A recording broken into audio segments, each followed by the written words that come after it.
Welcome to Zoe Stories. Tricked into dressing like a girl for their game. I'm Chris, 24, an office worker in a small, nondescript building downtown.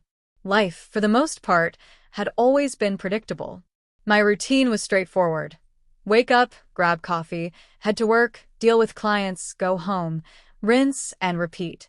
But a few things have always sat heavily on my chest, things I couldn't talk about, things that I didn't understand myself.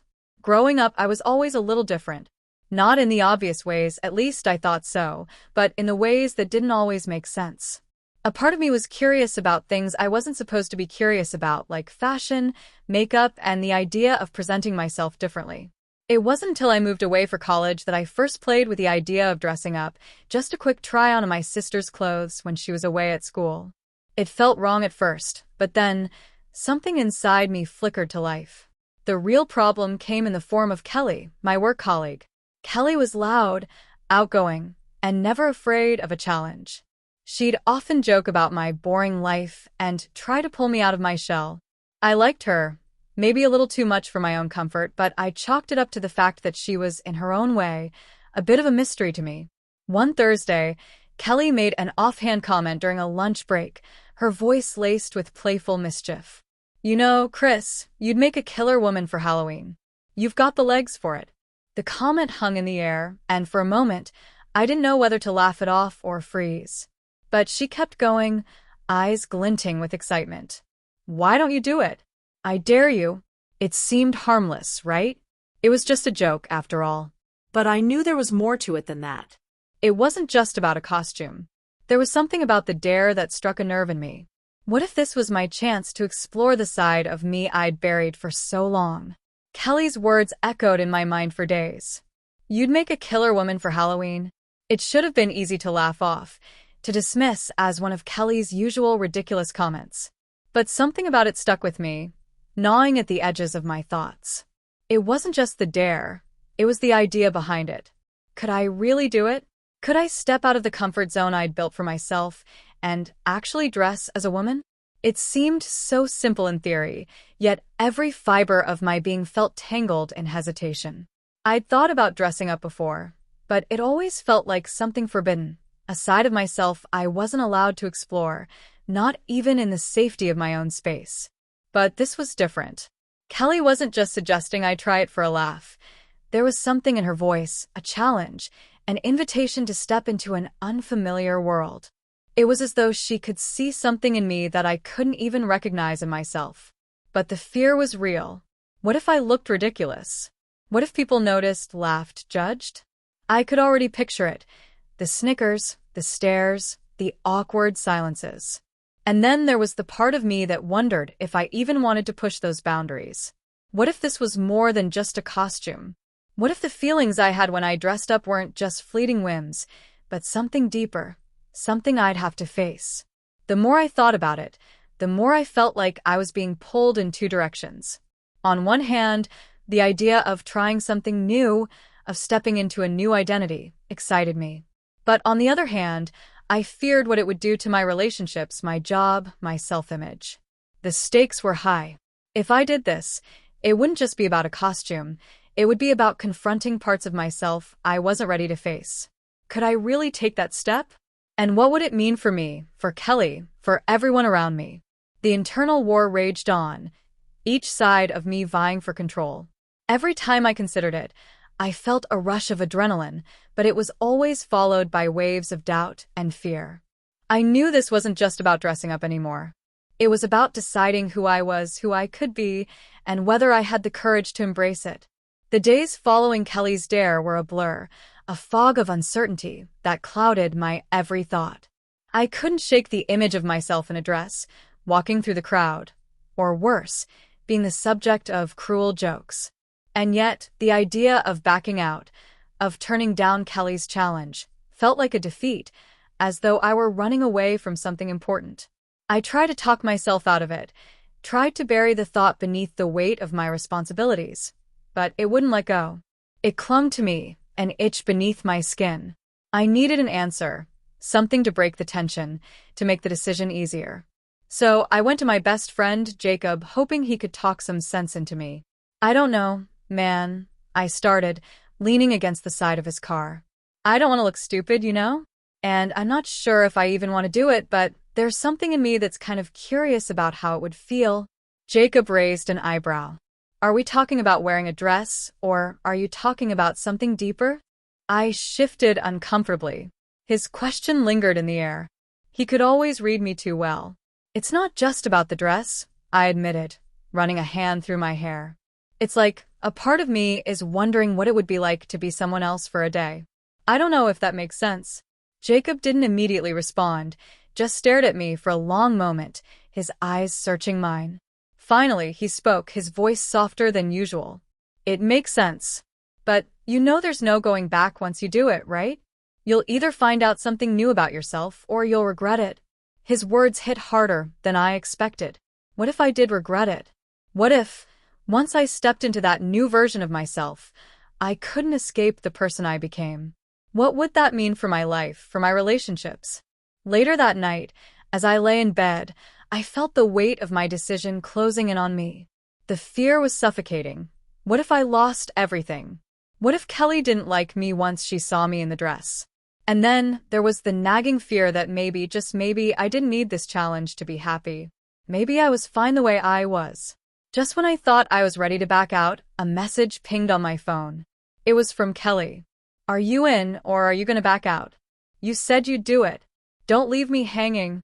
My heart skipped a beat. The tension was unbearable now, the stakes so much higher than just a game or a dare. The question wasn't just about the costume anymore, it was about my entire identity, about embracing something I couldn't fully understand. What if this changed everything? I stared at Kelly's message, my thumb hovering over the reply button. Part of me wanted to ignore it, to pretend I'd never seen it and avoid the whole mess. But another part, the part one couldn't silence, felt an undeniable pull toward this strange, terrifying adventure. I tossed the phone aside and sat up, my heart pounding in my chest. My thoughts raced, looping in a constant cycle of what-ifs. I imagined the looks, the stares, the whispers. I'd never been good at standing out.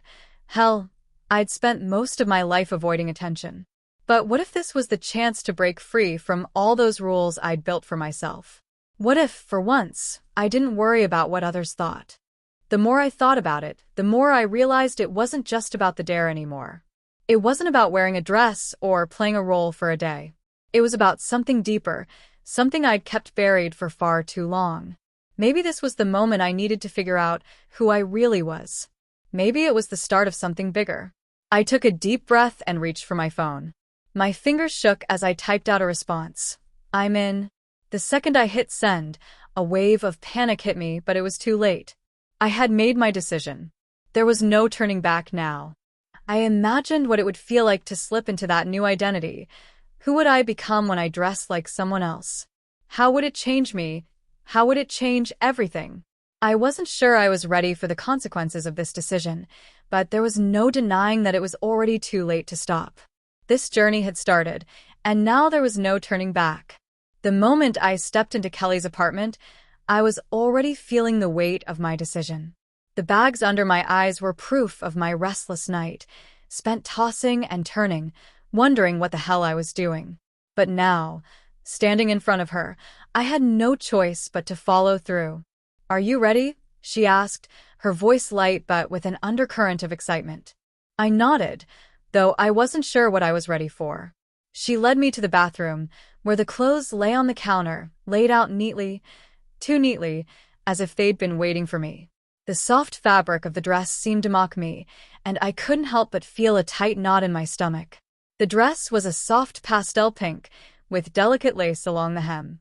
My fingers brushed the fabric, feeling the smooth texture beneath my skin, and for a moment, I almost thought about backing out. But I couldn't.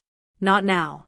Go ahead, take your time, Kelly said, giving me a reassuring smile as she stepped back to give me some space. I stared at my reflection in the mirror. I had always considered myself a pretty standard guy, no real flair for fashion, no desire to stand out. But the reflection staring back at me seemed different. I swallowed hard and started undressing, the weight of the moment settling deeper in my chest. First the tights, black and silky, clinging to my legs in a way I wasn't used to.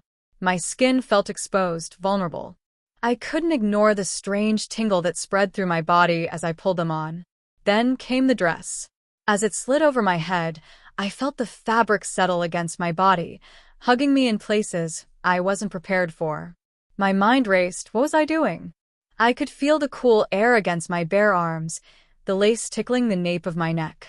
But even though the clothes felt foreign, something about them felt liberating. I adjusted the straps and stepped out of the bathroom, feeling my heart race with every step I took. Kelly's eyes lit up when she saw me. "Wow, you look amazing," she said, her voice tinged with surprise. I looked back at myself in the full-length mirror, and the person I saw staring back at me was unfamiliar. The dress clung to my body, accentuating parts of me that I didn't know I had. My hair was styled in soft waves, framing my face in a way that made me almost unrecognizable. The makeup had been subtle, just a light touch of foundation and some mascara to make my eyes pop, but it changed everything. I looked soft, delicate. I stood there, frozen for a moment, trying to take it all in. The internal struggle was intense. This wasn't who I was. But then again, was it? A small part of me felt right, but there was fear too. Fear of judgment, fear of stepping outside of everything I'd known. "You're doing great," Kelly's voice broke through the fog in my mind. I nodded, unsure of what was next. I had transformed, physically, but I still wasn't sure if I was ready to face the person in the mirror. I couldn't escape the gnawing feeling that something was about to shift. The air felt heavier as Kelly and I made our way to the small gathering at her friend's apartment, the one where I'd agreed to go dressed up. Each step felt surreal, my heart pounding against my chest. The dress fluttered around my knees, and the sound of my heels clicking on the pavement only made the tension rise. As we entered the apartment, the room fell silent for a moment. I could feel every set of eyes on me, the stares piercing through me like daggers. Kelly's friends were laughing, talking, completely oblivious to the fact that I had just entered their world as someone I barely recognized. My pulse quickened, and I felt a lump form in my throat. Was I really doing this? But before I could process it, one of Kelly's friends, Jason, leaned forward with a grin. "Damn, you look like you've been doing this for years. Are you sure this is your first time?" His words were a little too loud, a little too eager, and it made me shrink back, my insecurities bubbling up to the surface. I tried to smile, but it came out as a nervous twitch. "Yeah, first time," I said, my voice barely above a whisper. I could see Kelly out of the corner of my eye, her hands tight around her drink, a flicker of something in her gaze. Pride, maybe? But also something darker, something more dangerous. I wasn't sure what I was seeing anymore. The support she had given me felt like a distant memory as the reality of the situation sank in. Just then, someone else spoke. "You know, if you're going to dress like a girl, you should really own it."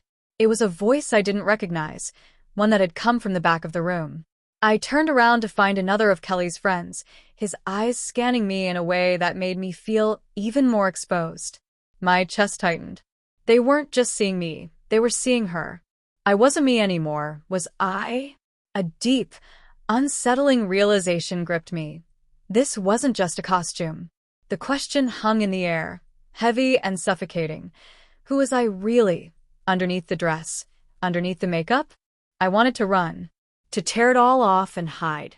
But I couldn't. Not without facing what I had started, and where it had led me. My fingers fidgeted with the hem of the dress, and I glanced at Kelly, hoping for a sign, a reassurance. But all I saw was her smiling, watching me, as if this was part of the game I'd unwittingly stepped into. I had no idea what I was supposed to do now. The weight of it all, the uncertainty, pressed in on me. Would I walk away from this? Or was I already too deep to turn back? As I stood there, in front of a crowd of strangers, something shifted deep within me. The anxiety that had gripped me at the start had started to fade into something else, something more profound. It wasn't just about wearing a dress or acting the part. It was about facing the unknown parts of myself and learning how to exist in them.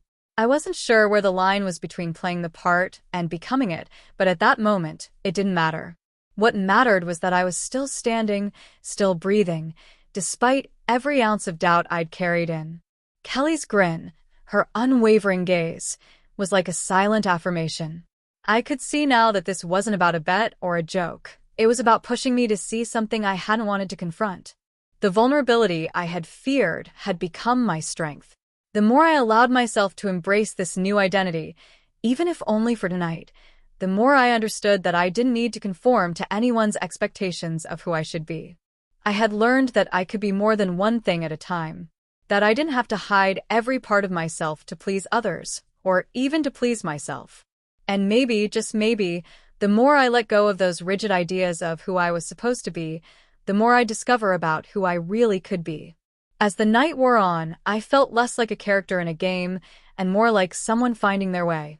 The evening had opened a door, and though I wasn't sure where it would lead, I knew I had changed.